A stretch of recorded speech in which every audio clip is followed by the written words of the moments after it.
Hi Taurus, welcome to the new moon in Cancer reading for July 5th and 6th, 2024. New moons herald new cycles. So whether you're consciously starting something or maybe there's just a new situation happening to you, maybe you're not doing it yourself. In any case, new moons, new cycles. And yours is, or the direction the reading is going in is number 6, and playing it safe. 6 is a balanced number, so maybe you're trying to balance a situation out that's been a little bit of an upheaval or a little bit of a roller coaster ride. And so the playing it safe card means that maybe you're bringing it back into balance and you're doing it a little bit low key. Perhaps you feel a little fenced in. It did come upright, so it doesn't seem to be negative. But this is where things are sort of adequate. Again, playing it safe. That speaks for itself, really. And so this card asks, are you really missing out on joy and excitement from the unknown? It's a mindset that you may have at this time. Maybe there's some circumstance or relationship or even a place that you're choosing to stay in out of familiarity or self-doubt. You can be making assumptions that something familiar or predictable is safe. And that may or may not be the case. We'll look into it as we look at the cards. But the card also mentions that it's very possible that you can be limiting yourself, which would inevitably limit the joy that you could be experiencing in your life. So it's your choice.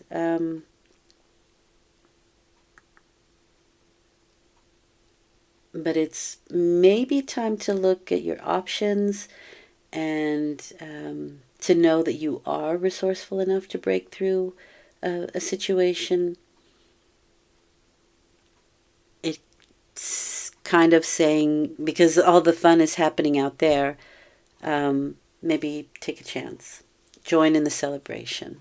Something like that. Find that interesting, especially for the States, because it is the July 4th holiday and there's fireworks going off, and maybe somebody's like, I'm not going to the party, I don't know what could possibly happen. Listen, if your consciousness or your intuition is telling you to stay away, by all means play it safe. But that's just the meaning of the card, so we'll see where it goes from here. I'm not in my usual spot, so obviously things are a little bit makeshift, and we'll still navigate through the new moon, no problem. It's just not my usual setup. It hasn't been for a while. All right, so the first card is the Tower, or the first column rather, is the column of where you find yourself at the time of the new moon, or if you are consciously starting something new at this time. The second column is you, how you feel about the situation, what you're thinking about it, how you're behaving. And the third column is probable outcome. And again, probable because there are things that we can change when we are forewarned, right? Forewarned is forearmed. And there are some things that we have chosen to experience. May not be conscious of it, but we have. And always to further our growth. Similar cards to, very similar cards to, oh, this is going to be annoying. Very similar cards to Aries. with these two here. So there can be some worry going on. Okay, the Tower. The Tower card is the card of things breaking down. Now, it's a major arcana card, so very often it is your belief system, a way of thinking, something that we have built on shaky ground, something that did not have good foundation. And it is usually something that comes out of the blue or an act of God, they say, right? Because lightning isn't anything anyone can control. But it strikes. And when it does, it can be a bit of a shock, something that was completely unexpected. It doesn't have to be massive. It doesn't have to be huge.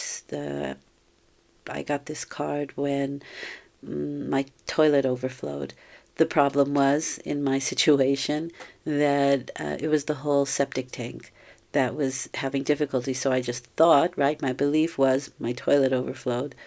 But the reality was that it was much bigger and unexpected, right? I didn't expect that.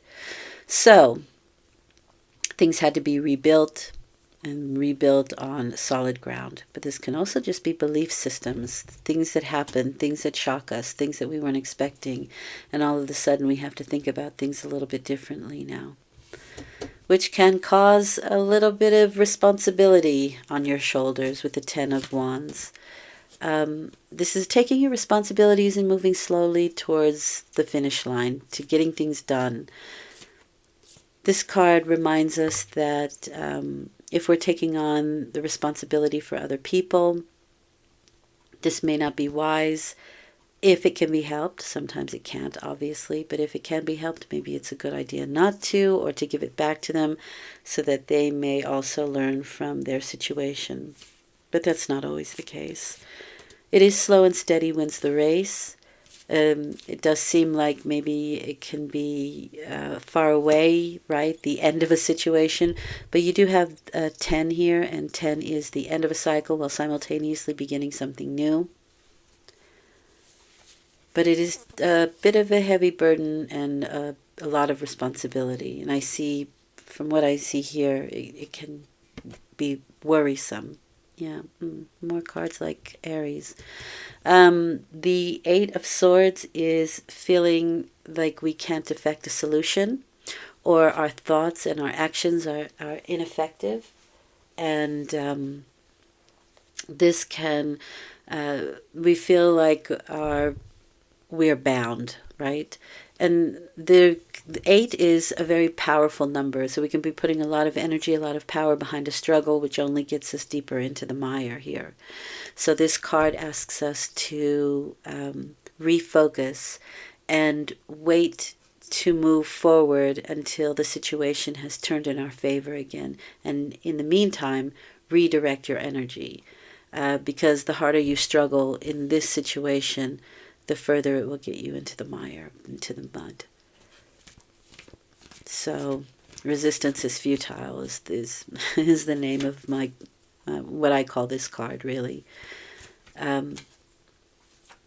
Especially with the Tower card, because, like I said, that's just an act of God. It comes out of nowhere. It comes from, right? We're not forcing anything. We're not making it happen. But it is something that is happening.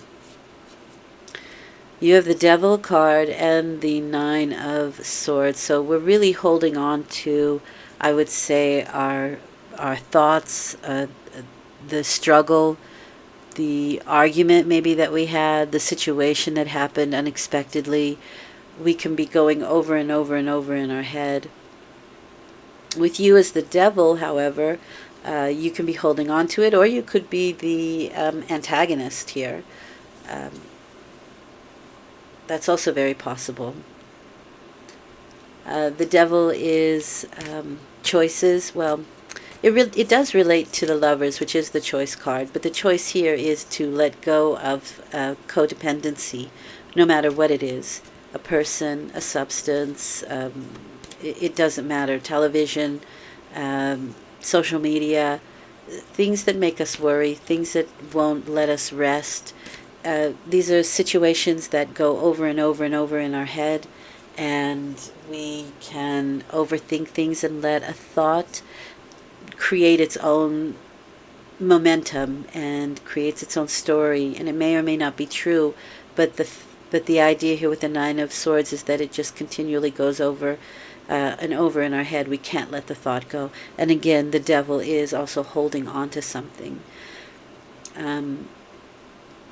So the Nine of Swords says when we get too involved, when we take things overly serious,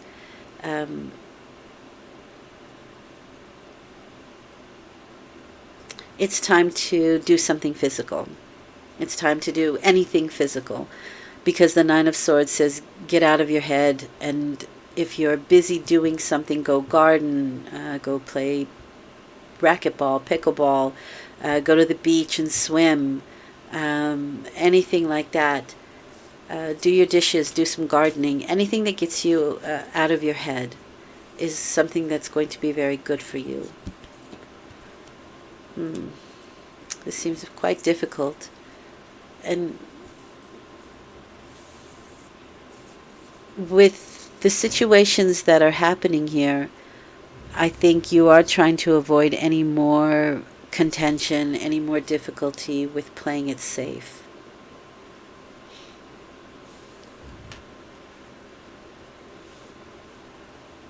The Five of Cups is, again, 3 spilled cups, usually on an emotional level, but something emotional has happened or makes you quite unstable on an emotional level. And this is the grieving card. Something may have happened unexpectedly. We couldn't do anything about it. But the Two of Cups remains. And so this card says grieving is a natural part of the situation, but not to stay there too long, as it can turn into depression. And so you want to, at the right time, because I do see you quite emotional here with that Ace of Cups as well. It's good to release emotion, so, I'm definitely not saying to negate emotion. And that's why I said grieving is, it's a natural part of the cycle, but don't stay in it too long. Pivot and see what is still good, what's still standing.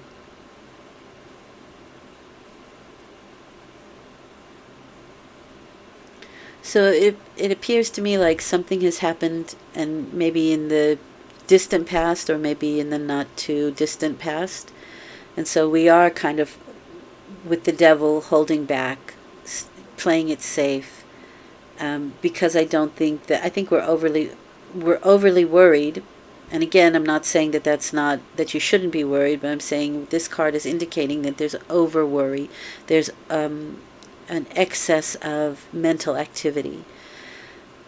But that can cause a real depressed energy, a real downturn in your mood. And the Ace of Cups can be something that will really help. The Ace of Cups is releasing emotion. So it does say that tears are good catharsis with the Ace of Cups. This can be a new emotional beginning for you. And I do see with that Ten of Swords that it's the end of difficult mental situations, which can be a big relief. And maybe it's really important for you then to allow your emotions to be freed and not to play it safe. Go ahead and cry. If maybe you're holding that back with the Devil card. Like, you can handle it, but in reality, there's a lot going on a mental level here. The Ace of Cups is my summer timing card, so things may be playing out for you in the summer, and maybe during the summertime, there's that release or the end of the difficult mental situation. Your perspective is super important with this card, because is this a new day dawning, or is it the end of a very difficult day? And so your perspective is really important, how you see the whole situation. You are being asked to temper yourself, but again, water is involved here, so I really do feel like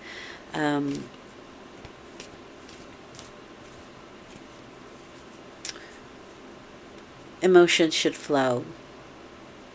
Now, temperance is keeping your emotional side of yourself, your anger, your attitude on an even keel. Temperance is asking you to. It's associated with Sagittarius, so it is quite fiery.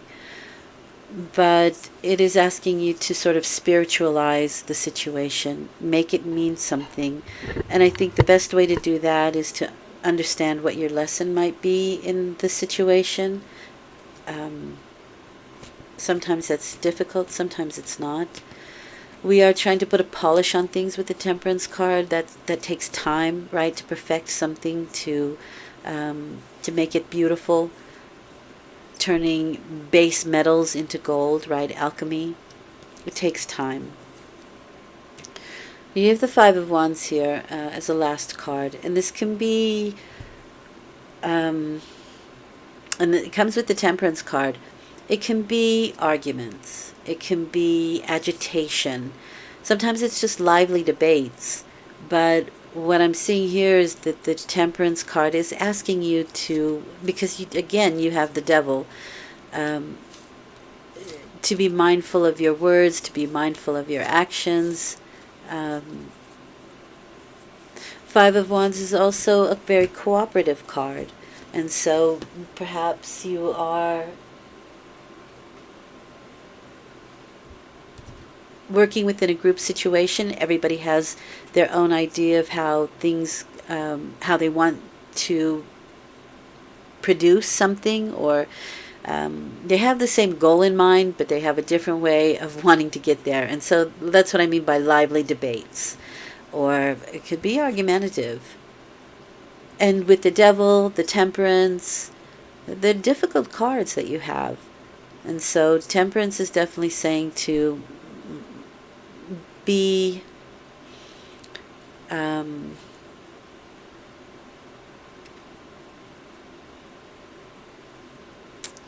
it's weird to say, kind of middle of the road, right? The middle path, it's very Buddhist. Not too much on one side, not too much on the other. Seeing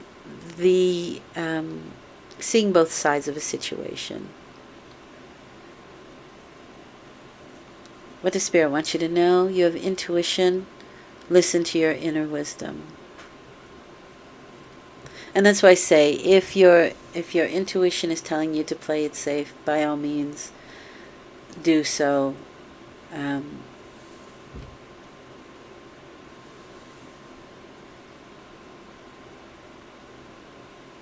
Because there seems to be a lot going on outside in the background. You can definitely see that here.